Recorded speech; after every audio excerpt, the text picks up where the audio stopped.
Namaste and a very warm welcome to the Global Eye.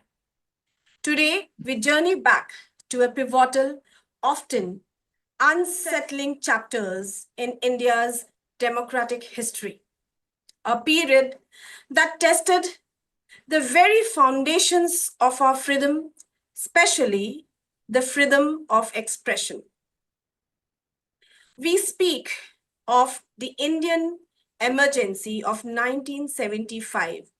I hope we all remember. Today we are observing the 50th anniversary of this emergency. It was a time when the nation held its breath, when silence descended upon public discourse, and when the fourth pillar of democracy, the media, found its voice stifled, its pens forced to halt, and its presses compelled to conform.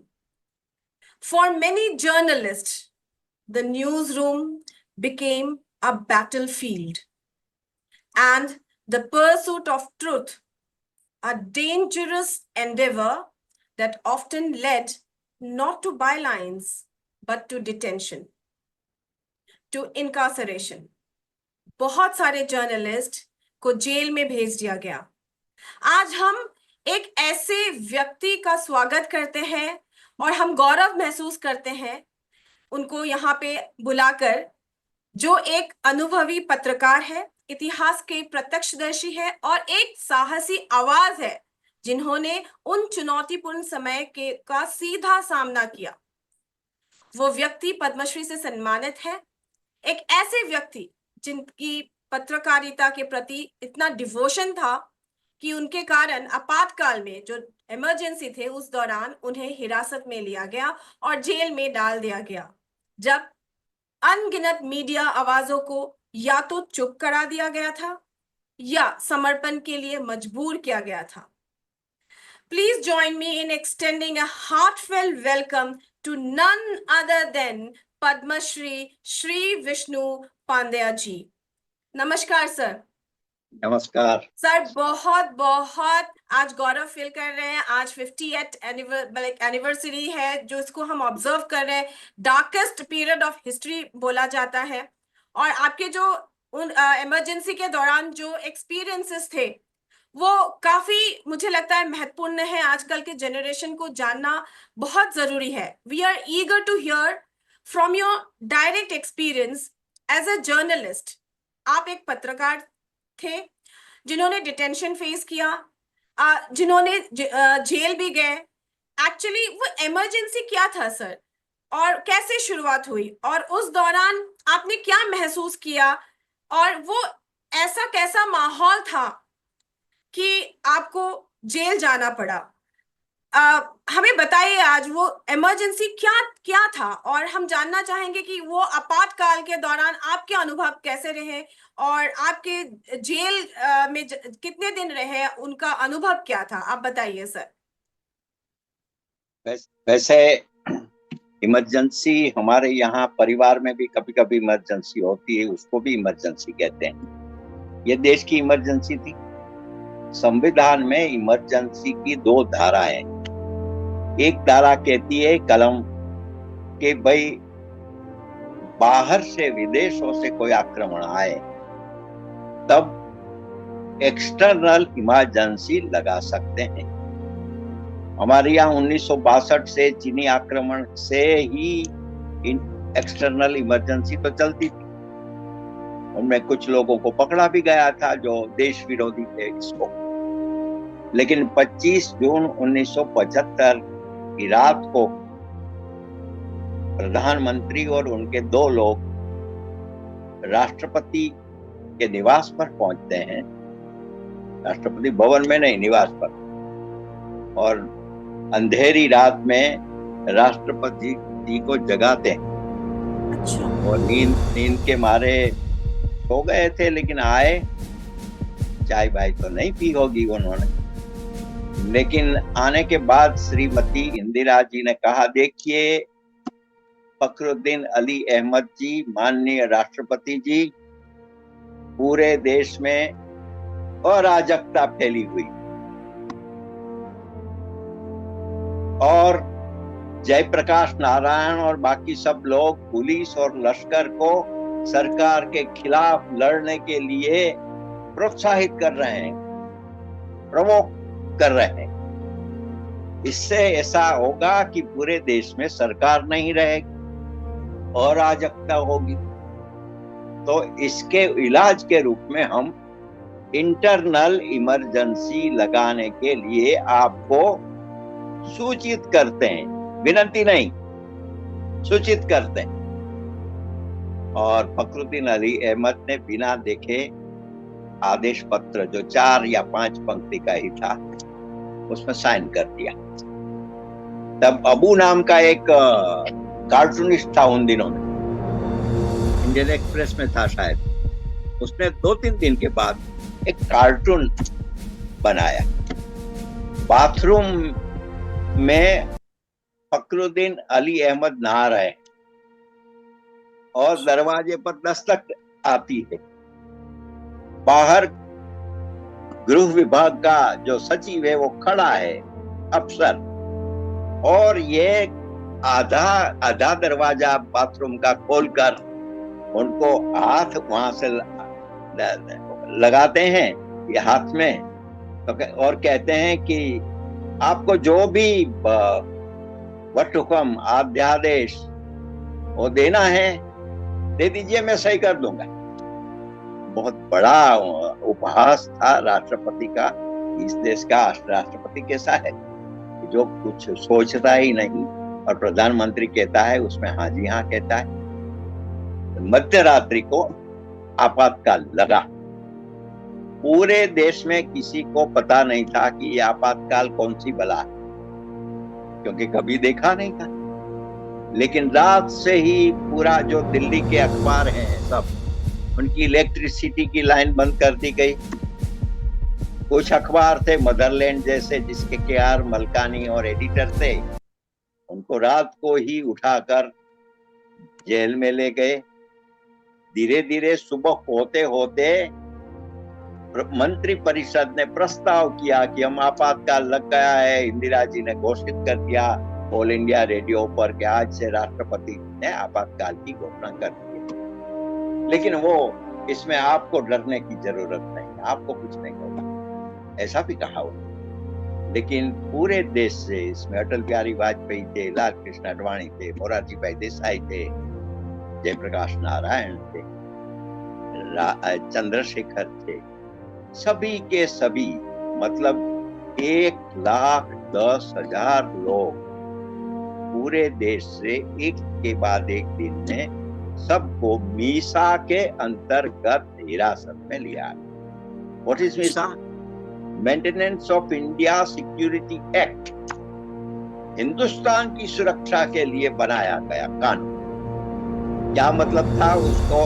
उनको ऐसा लग रहा था कि मीसा के अंतर्गत हम लगाएंगे इन लोगों को तो ये लोग अदालत में नहीं जा पाएंगे, क्योंकि उसमें ये प्रावधान नहीं है कि अदालत में आप जाएं। और सरकार की जब तक इच्छा होगी तब तक उनको हम जेल में रखेंगे, ये मीसा कानून। तो ये मीसा के अंतर्गत इतने लोग, बाकी कुछ लोग DIR में भी, ये सबको पकड़ लिए गए। दूसरी बात, 2 ही दिन में प्री सेंसरशिप आई। प्री सेंसरशिप का वैसे तो मतलब कुछ ही नहीं था, लेकिन उसके साथ गाइडलाइंस प्रेषित की गई और पूरे देश के सभी अखबारों को कह दिया गया कि सभी जगह आपका जो भी मैटर हो, जो भी लिखते हो, जो भी प्रिंट करते हो, उसको सेंसर को बताना पड़ेगा। बताने के बाद ही आप छाप सकते हैं। अब सोचो कि इतने बड़े अखबार 10-10 बार भेज के इसमें सभी सामग्री प्रिंट की जाती है और फिर वो सेंसर के पास ले जाते हैं। सेंसर अधिकारी देखता है। सेंसर अधिकारी तो हमारे पास थे ही नहीं कोई ट्रेन, तो सरकार ने कोई ट्रैफिक इंस्पेक्टर को पकड़ लिया, जाओ तुम सेंसर बनो। कोई और पुलिस अफसर को बना दिया, ऐसे लोगों को कि जिसको सेंसर का मतलब ही नहीं था। अब इसका मैं उदाहरण लूं एक। हमने एक बड़ा लेख आर्टिकल लिखा था, आपातकाल पर पुनः विचार करो, टेस्ट केस था, अदालत में भी हम गए लेकिन इससे पहले सेंसर के पास गए, पूरा लेख उन्होंने पढ़ा, सब जगह उन्होंने क्रॉस कर दिया। एक जगह मैंने कहा कि इसमें तो रख दो, उसमें ऐसा वाक्य था कि महात्मा गांधी जी ने कहा है कि निर्भय बनो। मैंने कहा गांधी को तो छोड़िए, उसको तो इस पर तो सेंसर मत करिए। तो उन्होंने कहा कि हमारे लिए एक ही गांधी है, वो है गांधी इंदिरा गांधी। इंदिरा गांधी है।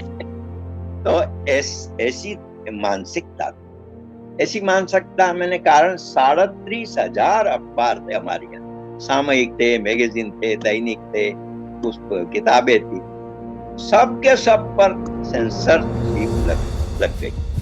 लोग डरते थे, कुछ भी विरोध कैसे करें, लिखें तो कैसे लिखें।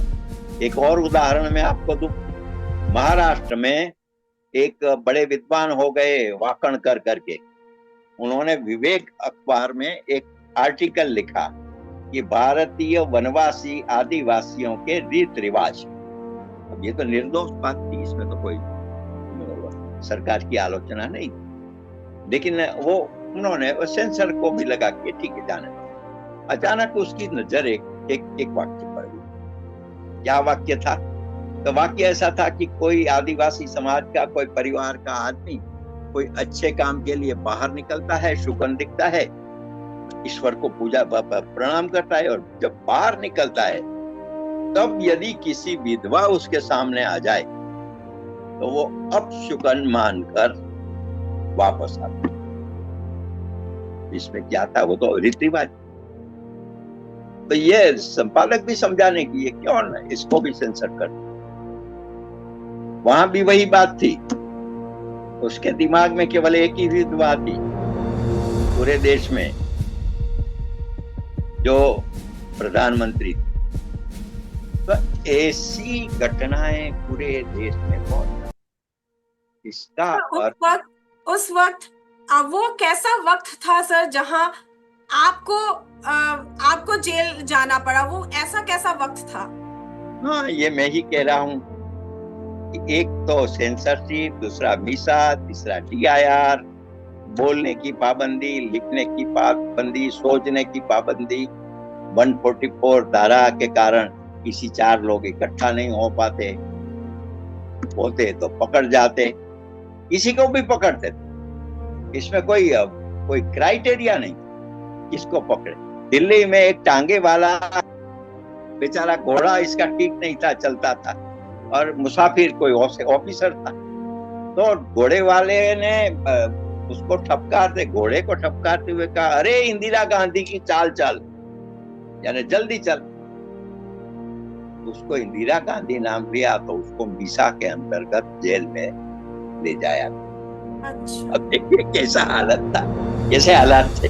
तो ये एक तरीके से तो मनोरंजन था, दूसरी तरफ से भीषण संघर्ष था, दूसरी तरफ चिंताएं थी। चिंताएं इसलिए थी कि इतने परिवार के लोगों को मीसा के हेठर जेल में ले जाना, इसके पीछे परिवार का क्या होगा?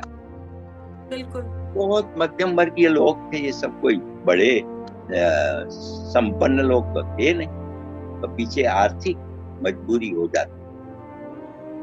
स्वाभिमान तो था, लेकिन करे क्या? फिर कुछ अंडरग्राउंड एक्टिविटीज वाले लोगों ने, जिसमें नरेंद्र मोदी भी थे, वो पकड़े नहीं गए थे, इन लोगों ने सभी का संपर्क करके उनकी आर्थिक मदद, सबको ये व्यवस्था हुई। लेकिन सभी की तो कैसे हो सकती? देखिए कितना भयावह ये दृश्य था। मैंने कहा कि 1,10,000, दूसरी ओर 37,000 प्रकाशनों पर भय और भ्रम। तीसरी जो बात है, मैं बहुत गंभीरता से कहना चाहूंगा, जो हमें पता नहीं, पूरे देश में जेलों में जो लोग गए उनमें 10 साल से बच्चे से लेकर 90 साल के वृद्ध तक के डिटेन्यू थे। कोई गरीब भी था, कोई दर्द था, कोई किसी को शारीरिक बीमारी थी। अब वहां होना चाहिए था डॉक्टर का इलाज। प्रत्येक जेल में एक डॉक्टर होता है, शुद्ध इलाज होना चाहिए। यदि यहाँ नहीं हुआ तो उनको बाहर के अस्पताल में भेजना चाहिए। लेकिन ऐसा नहीं हुआ। और ऐसा नहीं हुआ, इसके कारण 103 लोग ये 2 सालों में जेलों में मर गए। 103 लोग, उनके नाम है। मैं आने वाली कल मेरी जो किताब प्रकाशित हो रही है, मैंने सभी के नाम दिए हैं उसमें। बिल्कुल। इतने लोग कहाँ कहाँ काम कर, आसाम से लेकर गुजरात, कर्नाटक से लेकर केरल तक। एक उदाहरण मुझे देना है, ठीक है? हम जनरल बात कर रहे हैं कि मेरी बात से बजाय ये महत्वपूर्ण है, इसलिए मैं कह रहा हूँ। बेंगलुरु में एक बड़ी ख्यात नाम कलाकार थी, फिल्मी कलाकार। उसका नाम था स्नेहलता रेड्डी। बड़ी होनहार अभिनेत्री थी। संस्कार नाम की फिल्म में उनको राष्ट्रीय अवार्ड मिला। डॉक्टर लोहिया और जॉर्ज फर्नांडीज के साथ उनके अच्छे संबंध थे, वैचारिक। तो पुलिस उनको पकड़ कर ले गई और ऐसी कोठरी में रखी कि जहां पागल स्त्रियां थी, शराब पीने वाली स्त्रियां थी, गंदी स्त्रियां थी, बीमार और रोगिष्ट स्त्रियां थी, और खुद स्नेहलता को भी अस्थमा का, दम का रोग था। एक के बाद एक दिन चले गए, डॉक्टरों ने पूरी उनकी सारवार नहीं की, चिकित्सा नहीं की। वो उनके दम घुटने लगा, कभी बेहोश हो जाती, कभी नींद नहीं आती, और रोग शामिल हो गए। उन्होंने कहा कि मुझे बाहर को अस्पताल में ले जाइए। मना कर दिया जेल अफसरों ने। और जब जेल इंस्पेक्टर को लगा, बेंगलोर की बड़ी जेल का, कि ये अब तो मरने वाली है, तो सांस ऐसी हो जाती, तब उनको पैरोल पर छोड़ा। और पैरोल में छोड़ने के बाद 5वें दिन उसने अंतिम विदा ले ली। ये हत्या कहिए, ये हत्या ही थी। जब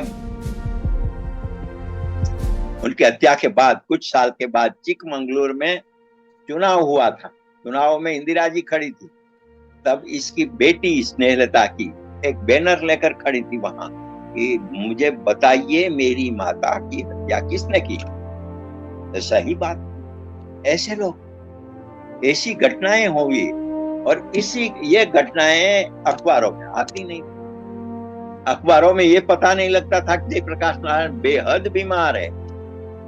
जयप्रकाश नारायण की चिकित्सा पर भी सवालिया निशान है कि गलत चिकित्सा की थी।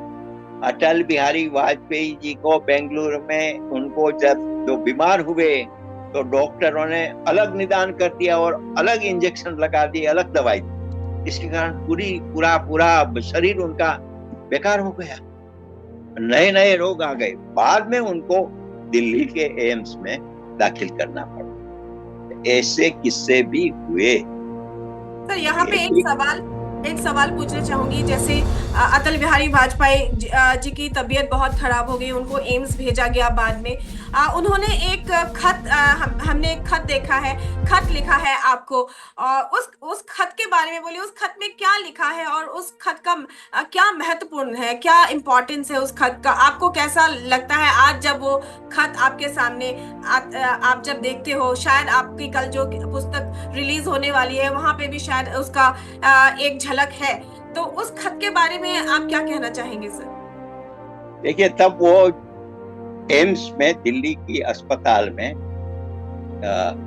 बंदी थे। मैं बंदी इसलिए कहता हूँ, किसी को उनको मिलने की मनाही, कोई मिल नहीं सकता था सिवा कि उनके परिवार के लोग। और उन्हीं दिनों में जब खबर मिली पूरे देश में, हमारा साधना साप्ताहिक तो चलता था, उसमें हमने लिख दिया कि अटल जी बीमार है।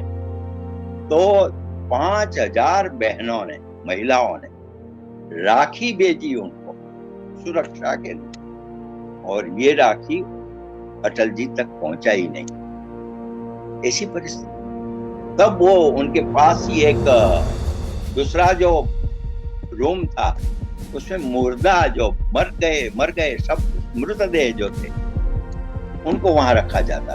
तो लोग आते, उनके परिवार के, चीखते, रोते। अटल जी को अपने रूम में ये सुनाई देता। तब उन्होंने एक कविता लिखी, दूर कहीं कोई रोता है। अद्भुत कविता है। कैसी मानवीय यातना, ये उन्होंने, क्योंकि कवि हृदय, उसके पहले उन्होंने केदी कविराय की कुंडलियां ऐसी छोटी छोटी कविताएं लिखी। ये जो कविता की बात आप कर रही हो, ये हम बड़ौदा जेल में थे, उनके जन्मदिन आया, तो जन्मदिन पर हम सभी लोगों ने, मेरे साथ मुख्यमंत्री थे गुजरात के, कुछ मिनिस्टर थे, कुछ आरएसएस के नेता थे, समाजवादी नेता थे, सब लोग थे। तो एक पत्र लिखा हमने, नाम मैंने मेरा लिखा इसके साथ में, क्योंकि वो मुझे जानते थे, बहुत वर्षों से मुझे जानते थे। मैं जब बिल्कुल यंग, और वो तो बड़े लोग थे, उनकी तो ऊंचाई बहुत ऊंची थी, तब से मेरा परिचय रहा। और मुझे लगा कि वो जब पांचजन्य और स्वदेश नाम के अखबार में थे, तब 23-24 साल के होंगे, और मैं साधना का मैंने जब संभाला अखबार का संपादक पद, तब मैं भी 22 साल का था। अच्छा। तो उनको एक अनुबंध ये रहा कि भाई मेरे बाद की पीढ़ी जो है वो भी काम करते। तो हमारा अनुबंध तो था, मैंने उनके बारे में एक डॉक्यूमेंट्री फिल्म भी बनाई, मेरी अनुभूति। उसमें कवि अटल जी है, 6-6 घंटे तक हमारी मुलाकातें चलती थी उनके घर में, 6 रायसीना रोड पर। एक बार तो अधूरी रहेगी, और किसी कार्यकर्ता का अवसान हुआ था, तो दिल्ली के स्टेशन स्मशान गृह में जाना था। अटल जी ने कहा चलो मेरे साथ। हम बीच में रास्ते में बात करते रहे, तो स्मशान जाने के साथ साथ ही हमारी मुलाकात रही। ऐसी ये बहुत अच्छी बनी है, करीब 75 मिनट की है। तो ये अटल जी ने, जब हमने पत्र लिखा तो बड़ा आश्चर्य था, और आश्चर्य नहीं भी था, क्योंकि जेल से जेल पत्र मिलते थे। हम बेंगलोर के जेल में अडवाणी को पत्र लिखते थे, हम दिल्ली में लिखते थे, हमारे यहाँ पुणे में, आप में, यरवड़ा जेल में बहुत बड़ी संख्या में लोग थे। बाबा साहेब देवरस थे, आरएसएस के सरसंघ चालक। वहां एक महिला भी थी मुंबई की, हंसाबेन राजड़ा, उनको भी पकड़ा गया। वो कांग्रेस सेवा दल की सदस्य थी, तो गुजराती थी वो। तो मुझे उन्होंने जेल से एक पत्र लिखा और शुल्क भेजा, मनी ऑर्डर किया 55 रुपये का, और कहा कि मैं साधना का शुल्क भेज रही हूं, और मुझे यरवड़ा जेल के पते पर आप भेजना। जेल में साधना, ये होता है, क्योंकि हम तो सब कुछ लिखते थे, तो वहां समूह पठन होता था, ऐसे लोग भी थे। तो ये अलग अलग ऐसे ही अटल जी को एम्स में लिखा हमने, उनका जवाब आया। ये जवाब बहुत लंबा है, और उसमें उन्होंने जिंदगी के प्रति एक प्रकार का आश्चर्य देखा है। इसमें लिखा है उन्होंने कि जन्मदिन ये आनंद का अवसर है या अवसाद का, ये मुझे अभी तक पता नहीं। एक वर्ष घट जाता है, कम होता है, या एक वर्ष आगे बढ़ता है, ये फिलोसॉफी थी। और उसमें उन्होंने ये कविता भी लिखी थी, काल चिड़ैया चुग रही, निस्दिन दाना खेत, नारायण तू चेत, अब नारायण तू चेत, काल चिड़ैया चुग रही, निस्दिन दाना खेत। लेकिन फिर भी उन्होंने कहा कि आने वाले दिनों में हमारा संघर्ष सफल होगा। 1 ही महीने के बाद चुनाव घोषित हुए, सबको मुक्त किया गया, तो उनकी भविष्यवाणी सही निकली। ऐसे पत्र भी वहां आते थे, बहुत से लोगों के अलग अलग ढंग से पत्र आते थे। उनका मेरे पास संचय भी है, मैंने एक किताब भी की है, पत्रों ना आई नामक, गुजराती। लेकिन सभी थे, सभी लोगों के दूर सुदूर से पत्र आते थे, अनजाने लोगों, क्योंकि उनको पता था कि ये साधना चला रहा है। और साधना में इतने, क्योंकि सेंसरशिप में साधना जैसे करीब 50-60 ऐसे साप्ताहिक पत्रिकाएं थी पूरे देश में, कि जो ये समाचार लिखती थी बिल्कुल बिना डरे, क्योंकि फिर उनको पता था कि इसका जब्ती आएगी, झड़ती आएगी, सब विशा के अंतर्गत जेल जाए। साधना के कुल 10 लोग जेल में गए। संपादक तो गया लेकिन ट्रस्टी भी गए, स्टाफ भी गया, कंपोजिटर भी और चपरासी था, उनको भी ले, सभी के सभी को जेल में डाल दिया गया। ऐसे ऐसे दिन थे। सर जैसे जेल में सब थे, सारे पत्रकार थे, और भी कई लोग जो प्रोटेस्ट कर रहे थे, वर्कर्स भी होंगे, स्टूडेंट्स भी होंगे। वहाँ का माहौल क्या था? एक एक बगावत था, उनके अंदर एक विश्वास था कि लाइक वो निकल आएंगे और इमरजेंसी जो बोला, आपातकाल जो है वो जल्दी से खत्म होगा, या ये मतलब एक डाउटफुल था कि खत्म होगा नहीं होगा, किसी को कुछ पता नहीं था उस वक्त? इन दो प्रकार के वर्ग थे। बड़ा वर्ग ऐसा भी था कि वो तप गए थे, उनको लग रहा था कि हमारी जिंदगी जेलों में समाप्त हो जाएगी। लेकिन कुछ लोग ऐसे थे कि जो जब मानते थे कि भले ही लड़ाई करें, हम यहाँ रहेंगे, हम मरेंगे, हमारे बाद की पीढ़ी लड़ेगी और आपातकाल समाप्त होगा। दो प्रकार के लोग। तो दोनों का फिर जेलों में क्या होता था ये मैं बताऊं आपको। जेलों में हमारे जो अभी ये विमानी दुर्घटना हुई, बिल्कुल उसमें चीफ मिनिस्टर थे गुजरात के विजय रूपाणी जी, का भी देहावसान। ये सबसे कम उम्र के डिटेन्यू गुजरात।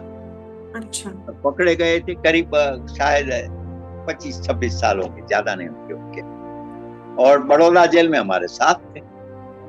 अब कल्पना करो कि एक ऐसा लड़का कि जो जिसने अभी जिंदगी देखी ही नहीं, तो क्या करता।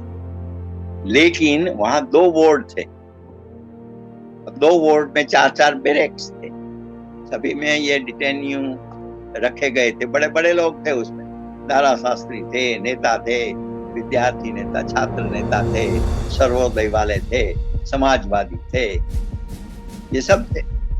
तो वहां विजय रूपाणी रोज शाम शाखा लगाते थे, राष्ट्रीय स्वयंसेवक संघ की शाखा, और उसमें क्या होता है, एक ध्वज फहरा जाता है, भगवा ध्वज, और फिर उसको ध्वज वंदन किया जाता है, ध्वज प्रणाम, और उसके साथ ध्वज की प्रार्थना, नमस्ते सदा वत्सरे मातृभूमे त्वया हिंदू भूमे सुखम वर्धितो हम। ये पूरी ये विजय रूपाणी गाता था। अच्छा, सब साथ में गाते थे। ऐसा आदमी था।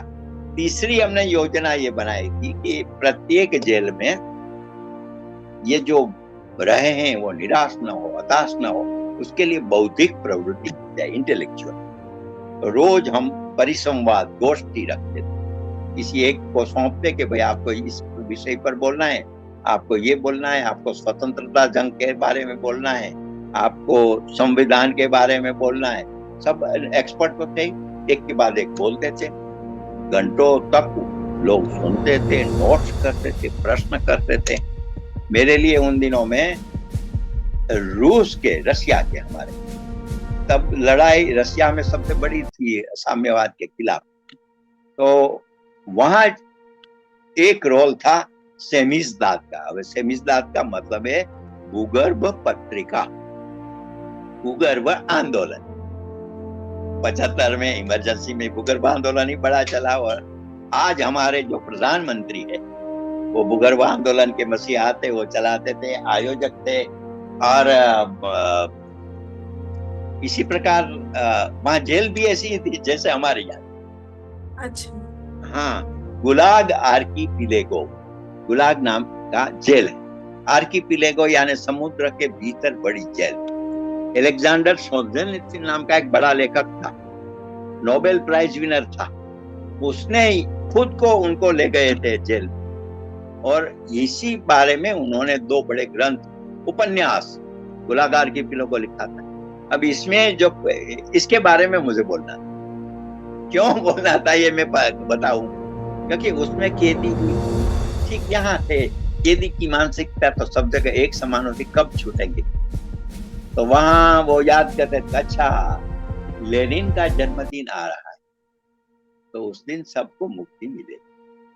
अच्छा ये नहीं हुआ, अच्छा कि रेवोल्यूशन डे जो क्रांति दिवस है अक्टूबर में, तब आएगा, तब हमको छोड़ देंगे। एक के बाद एक जो त्योहार आते हैं, आशा का एक बुलंदा, आशा की एक लहर कैदियों में आती थी, अब हम छोड़े। ठीक यहाँ भी ऐसा होता था कि 26 जनवरी आई, अब हमको छोड़ देंगे, 15 अगस्त आई, हमको छोड़ देंगे, कोई छोड़ते नहीं, कोई अच्छा। छूटता। हाँ, लेकिन ये एक आशा कैदियों के दिमाग में इस आशा देती, क्योंकि अपना परिवार सब वहां, परिवार को महीने में 2 ही बार मिलने की इजाजत, कुल मिला 2 पत्र पूरे महीने में लिख सकते थे, प्रतिबंध था। तो ऐसे दिनों में ये हो सकता है, लेकिन पूरी लड़ाई, अच्छी लड़ाई हुई, ये चर्चाएं हुई, गोष्ठियां हुई, संघर्षा हुई, गीत संगीत, दिवाली के दिन सब डिटे न्यूज एक साथ ढोल बजा के नाचते कूदते अंदर बैरेक में, बाहर तो जा नहीं पाते, और सुबह नया वर्ष आता है तो सब एक दूसरे का अभिवादन करते, ये सब होता है। और सर मैं आप इसको एक वाक्य में कह दूं कि ये हमारी ट्रेनिंग शाला थी, स्कूल, तालीम शाला, सार्वजनिक जीवन की और विचारों की अभिव्यक्ति। और कितना समय सर आप कितना समय रहे जेल में? अच्छा, ये एक बात मैं आपको इसलिए बताता हूँ कि 25 जून 1975 को आपातकाल लगा, लेकिन उन दिनों में गुजरात में जो सरकार थी वो जनता मोर्चा की सरकार, यानी कांग्रेस विरोधी सरकार। तो सरकार ने कह दिया कि हमारे यहाँ हम कोई प्रतिबंध नहीं लगाएंगे, हमारे यहाँ सब कुछ मुफ्त है, जिसको लिखना है लिखे, नहीं लिखते थे वो अलग बात है, लेकिन पूरी मुक्ति दी। लेकिन 13 मार्च 1976, 76, उस दिन गुजरात की मोर्चा सरकार का पतन हुआ, उसको इस्तीफा देना पड़ा। कुछ लोग इधर उधर गए, वो बाबूभाई जसभाई पटेल नाम के चीफ मिनिस्टर थे, उन्होंने इस्तीफा दे दिया। इस्तीफा देने के साथ गुजरात में सही प्रकार की इमरजेंसी लग गई। 500 लोग एक साथ, एक के बाद एक, प्रत्येक प्रदेश में सबको पकड़ लिए गए।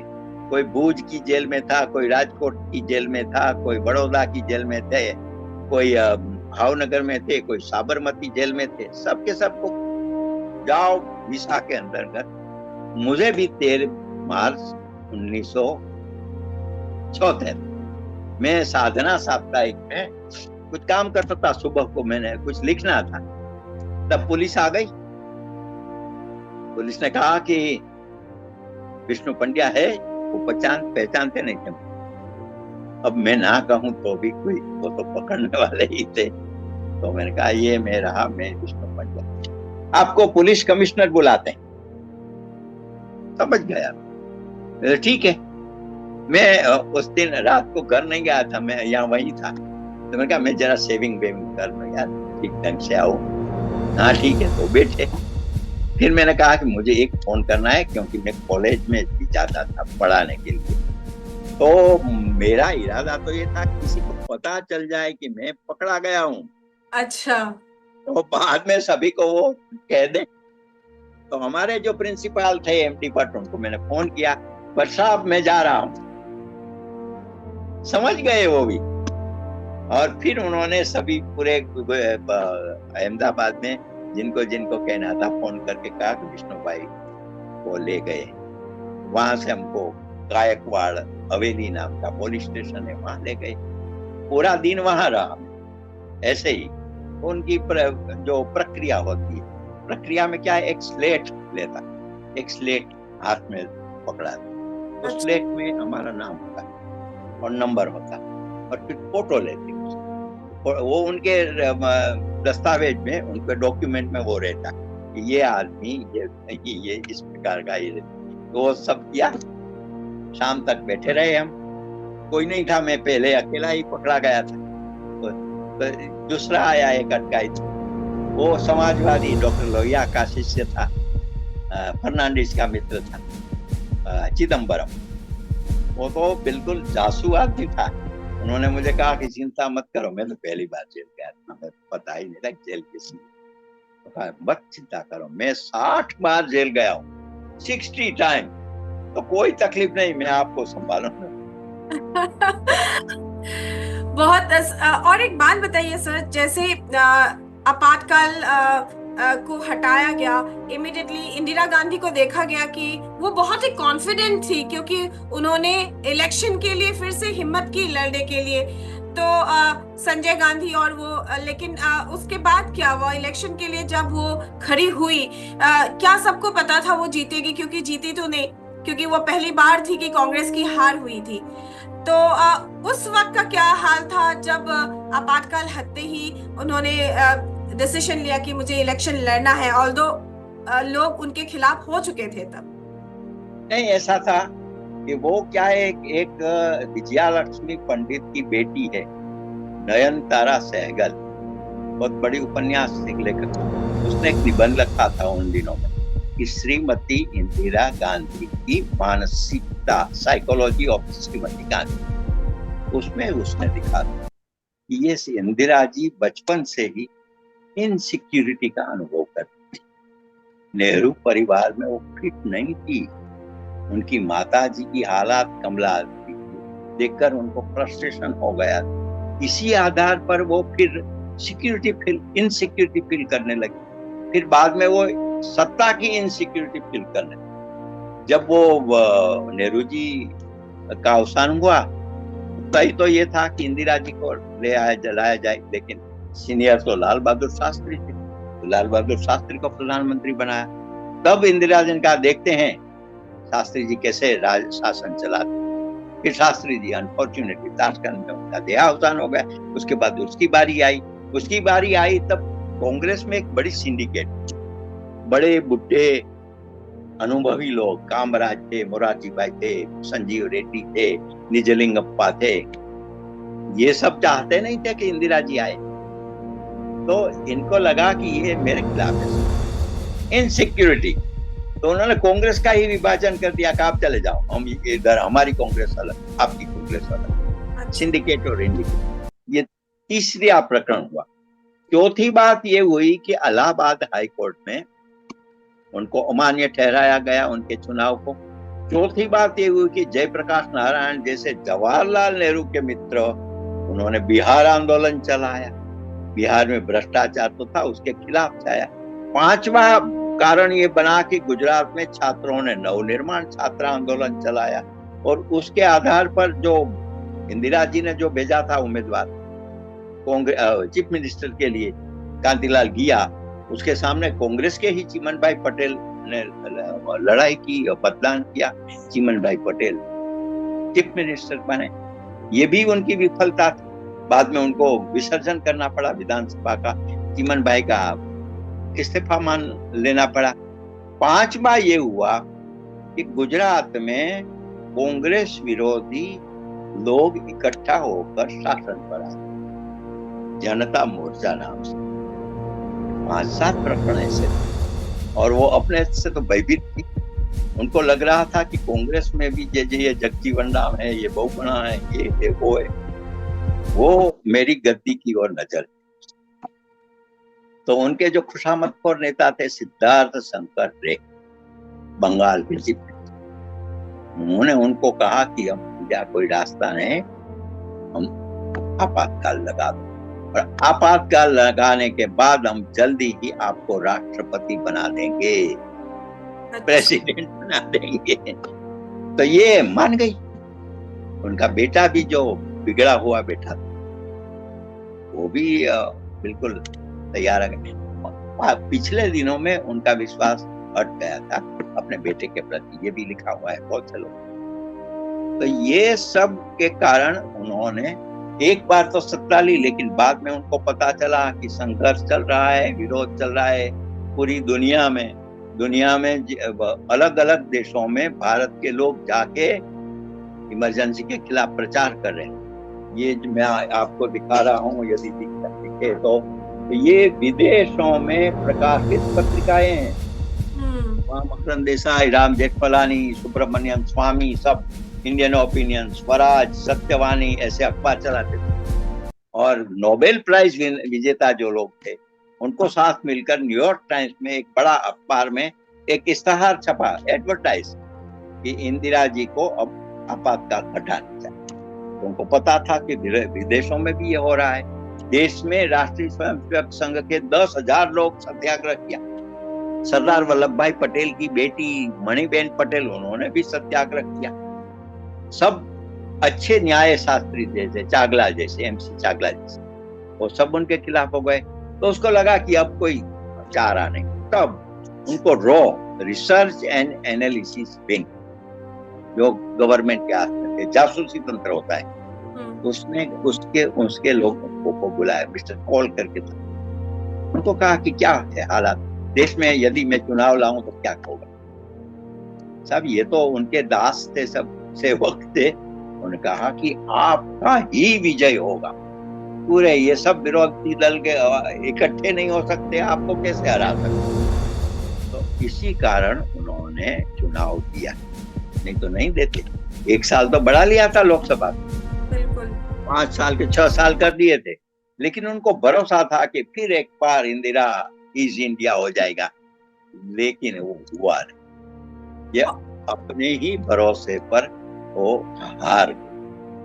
सर ये क्या विरोधी दल को भी इतना भरोसा नहीं था कि हम जाएंगे, हम सत्ता पर आएंगे। मुझे पता है कि हम उन दिनों जो पब्लिक मीटिंग्स होती, रात का 2-2 बजे तक पूरे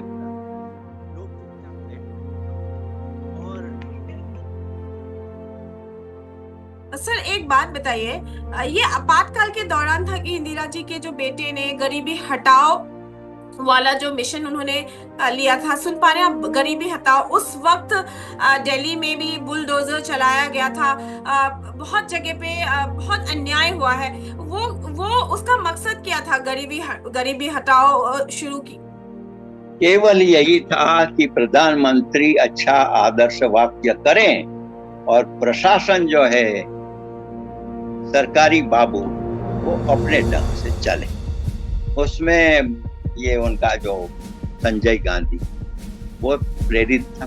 एक जगमोहन नाम का आदमी बाद में जो राज्यपाल बना था कश्मीर, उन्होंने भी ये कहा ब्यूटिफिकेशन ऑफ दिल्ली। तो दिल्ली का सौंदर्यीकरण, उस नाम पर देखा कि ये तुर्कमान गेट के आसपास इतने झुग्गी झुपड़ियां हैं, उनको बता दो वो निकल जाए। अब बेचारे जाए तो जाए कहाँ। तो उनको हटाने के लिए ये सब बुलडोजर चलाना पड़ा, मारे गए बहुत से लोग, गोली चालन हुआ, बहुत सी जगह ऐसा हुआ है। तो एक प्रकार का अत्याचार भी शुरू होता है। तीसरी बात हुई कि फर्जियात नसबंदी की बात चलाई, बहुत से जगह हुई कि वो पकड़ कर उनको कोटा होना था कि इतने इतने लोगों को हमने नसबंदी करवाई, तो ले जाते थे और नसबंदी करवाते थे। अब लोगों को सबको पता है, कैसे ये माना जाए।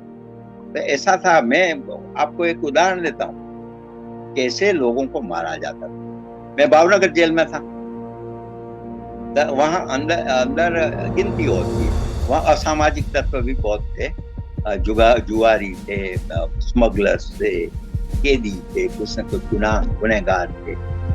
अब एक बार गिनती हुई, रोज होती है, शाम को गिनती होती है, 1 2 3 4 कितने हैं। और गिनती में यदि एक गया तो मुसीबत हो जाती, कहाँ गया। एक दिन एक कैदी गया, एक गिनती में एक कम हुआ, कहाँ गया, कैसे गया, क्यों गया। सब जगह पूरे गुजरात में वो टेलीप्रिंटर पर उनको सबको बता दिया कि भाई ये यहाँ से एक कैदी भाग छुटा है, कहाँ है, आप खोजताल लीजिए। यहाँ भी पुलिस आ गई अंदर चारों तरफ। अब पता नहीं, हम तो थे वहां। पता ये चला कि एक कैदी बेचारा कुछ गुनाह तो किया होगा, लेकिन उनको जेल पसंद नहीं, घर में रहना था, जाना था।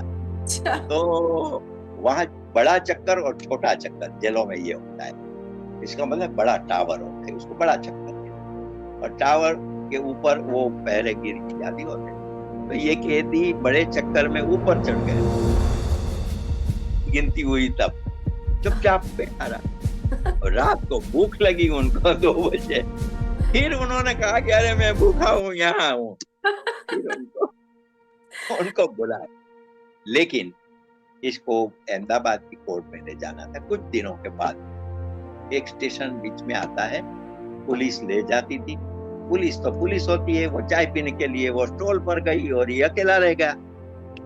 वहां से बात स्टेशन के बाहर अपनी केरियर को उनके साथ, तो जंजीरों के साथ पीछे पुलिस दौड़ी और पुलिस दौड़कर उन्होंने गोली चालन करके उनको मार दिया।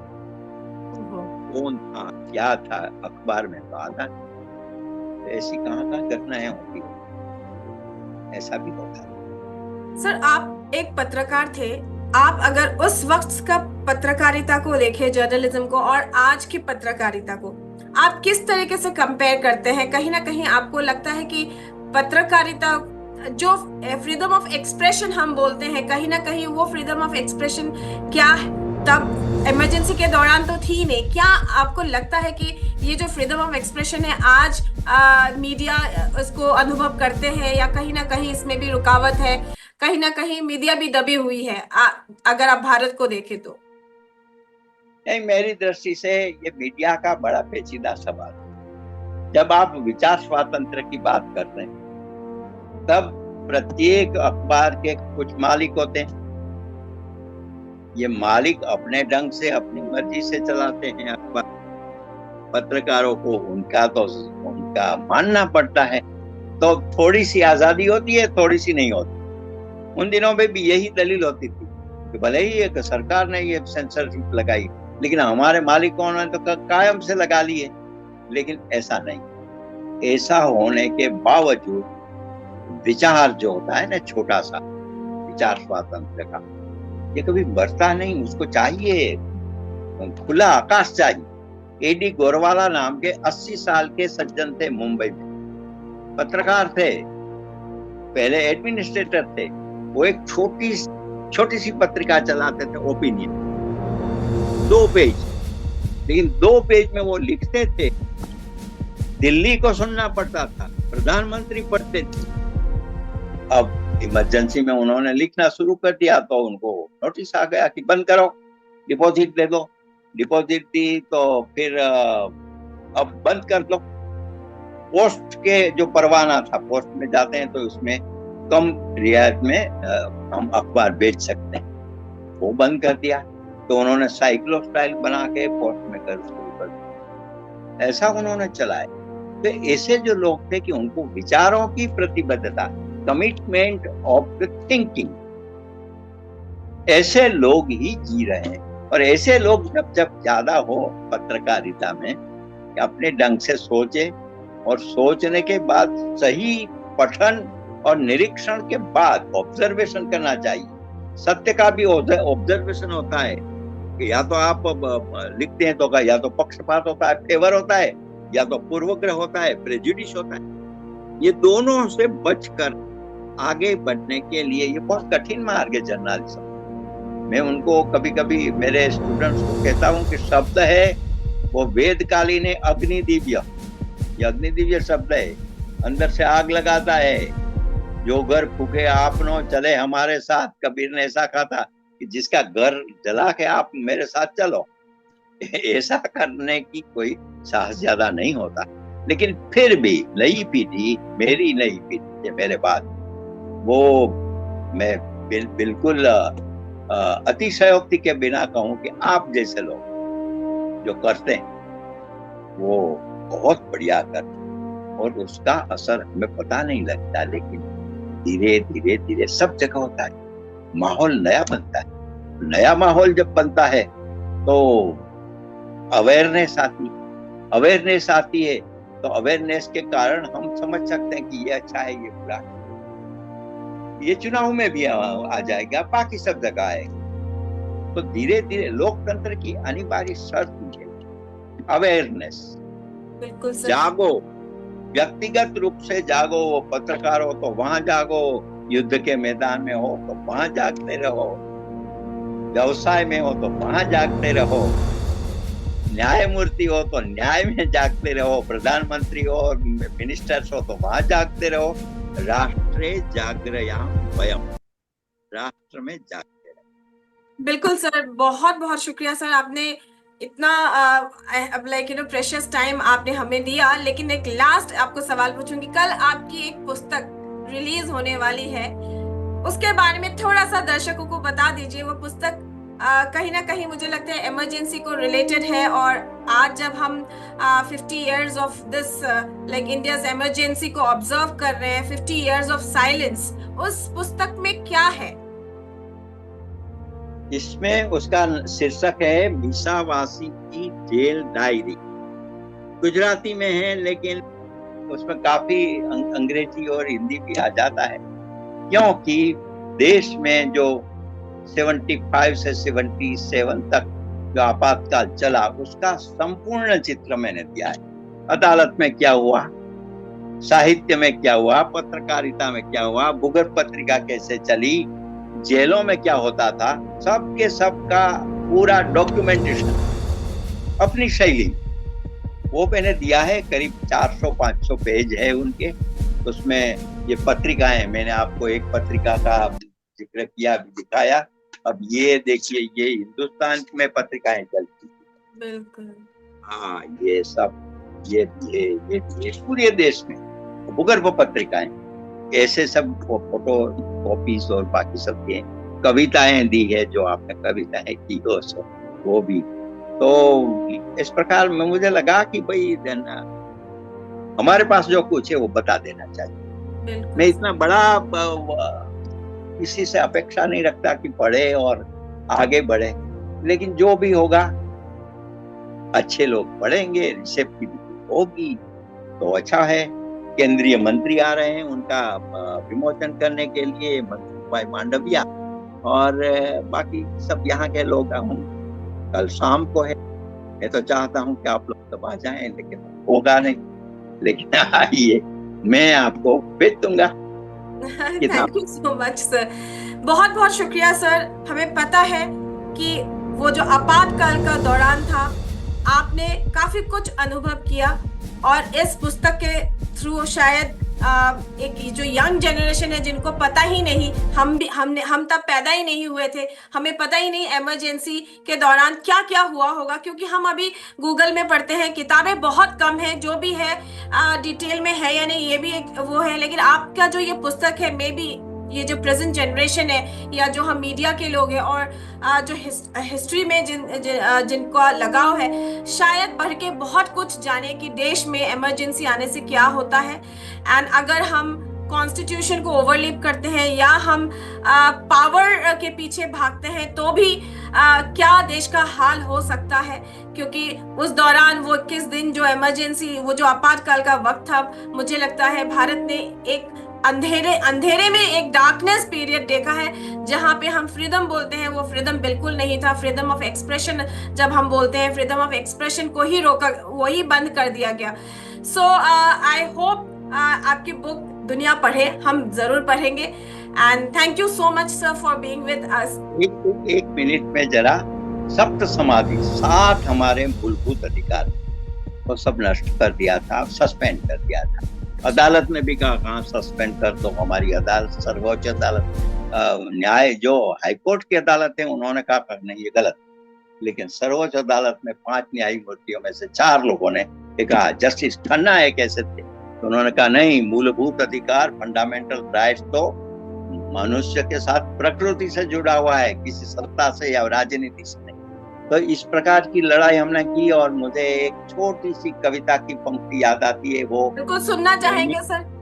कहनी मुझे, आकाश तो बरसेगा, आकाश तो बरसेगा, आज कल या परसों, या फिर बरसों के बाद।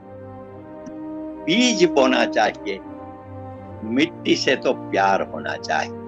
ये मिट्टी का प्यार वो विचार का प्यार होता है, अभिव्यक्ति का प्यार होता है, कर्म का प्यार होता है। धन्यवाद, शुक्रिया, बहुत बहुत शुक्रिया सर। बहुत कुछ सीखने के लिए मिला है। जो भी हमारे इस शो को देखेंगे उनको भी बहुत कुछ पता चलेगा। इमरजेंसी के दौरान एक पत्रकार जो अपने वॉइस को आगे करते थे, कैसे पत्रकारिता को रोका गया और कैसे अंधेरे में लोगों ने लड़ाई की, मैं बताऊंगी। और अंतिम में जो बोलते हैं ना, ऑलवेज ट्रुथ ऑलवेज विन, लेकिन आज भी एक सवाल है, क्या हमेशा सच्चाई की जीत होगी? और सच्चाई की जीत होने के लिए डेफिनेटली हम मीडिया पर्सन जो है, जो जर्नलिस्ट है, उनके वॉइस को सच्चाई में सच्चाई की तरफ जाना बहुत जरूरी है। एंड मीडिया को बायस होना बिल्कुल ये बायस जो वो है, इसमें भी एक सवाल किया जाएगा। और आज भी एक सवाल है, क्या सच्ची में पत्रकार, जब हम पत्रकारिता या जर्नलिज्म बोलते हैं, are we actually enjoying freedom of expression when we are into the field of journalism? Thank you so much sir for being with us. फिर मुलाकात होगी एक नई टॉपिक में, एक नए विचार में, और आपसे बिल्कुल बातें करेंगे और लोगों को बताएंगे कि जर्नलिज्म क्या है और आजकल के बच्चों को किस तरीके से जर्नलिज्म को एम्ब्रेस करना है। Thank you so much sir. नहीं, आपने बहुत अच्छे कसौटी करते हुए प्रश्न भी पूछे, अच्छा लगा मुझे। और ऐसी मुलाकातें बार बार होती रहे, मुझे अच्छा लगेगा। Thank you so much sir.